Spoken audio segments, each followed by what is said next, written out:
Wesh l'équipe, salut chat, j'espère que vous allez bien, pour ma part c'est le top. Donc aujourd'hui on va faire quoi? On va passer au test du foyer DaVinci Terra. Donc comme vous le savez, j'ai présenté le foyer DaVinci 2.0 que vous avez pratiquement tous kiffé. Et bien aujourd'hui moi je vous présente le foyer DaVinci Terra qu'ils ont bien modifié. Et du coup on va voir toutes les modifications qu'ils ont rajoutées et surtout on va voir ce qu'il a dans le ventre. Alors pour ceux qui ne sont pas au courant, le foyer DaVinci sont des foyers fabriqués à la main en Italie pour une valeur de 18 €. Sa hauteur n'a tout de même pas changé, c'est-à-dire 8,5 ainsi que son diamètre de 7 cm. Il est toujours possible d'y rajouter un tamis à chicha de taille XL ou bien de taille large. Il est adapté à l'utilisation des systèmes de chauffe type gris, tout comme le Batcha ou le Colonial et tant d'autres.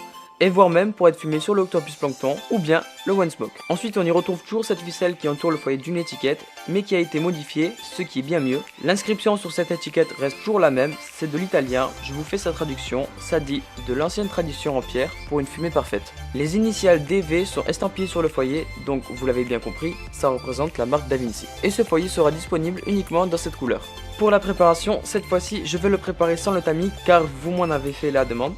Du coup, on prend son tabac avec une découpe moyenne et on le dépose tout dans les fritants.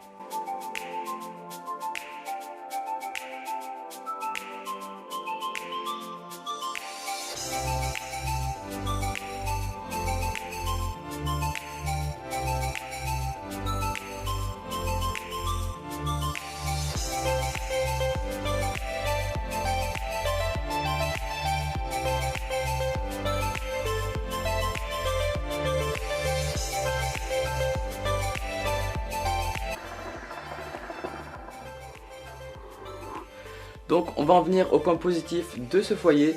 Donc je pense que tu l'as remarqué, esthétiquement ça n'a rien à voir avec le foyer DaVinci 2.0.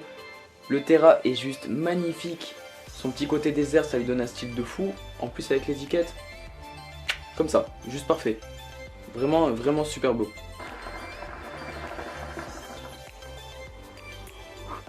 Ensuite, ils ont amélioré son revêtement intérieur.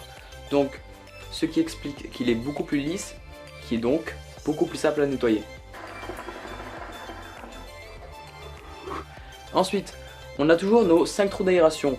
Donc évidemment, eux aussi ont été modifiés pour éviter que le tabac se fasse la malle très rapidement, tout en gardant une bonne aération. Ensuite, ils ont pensé à changer la ficelle qui entoure ce foyer. Donc franchement, c'est une bonne idée parce que l'ancienne ficelle qu'il y avait sur le foyer DaVinci 2.0, on va pas se mentir, elle était trop fragile. Donc là, on a une ficelle un peu plus solide et tant mieux franchement. Et on peut aussi rajouter que c'est plutôt bien qu'ils n'ont pas changé le diamètre de ce foyer pour pouvoir y rajouter un tamis à chicha, ce qui est plutôt bien.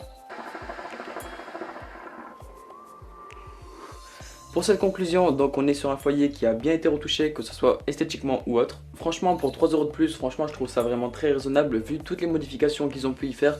Quand on compare le foyer DaVinci 2.0 à celui-là, et bien franchement il n'y a rien à dire, il nous dégage toujours un gros nuage de fumée.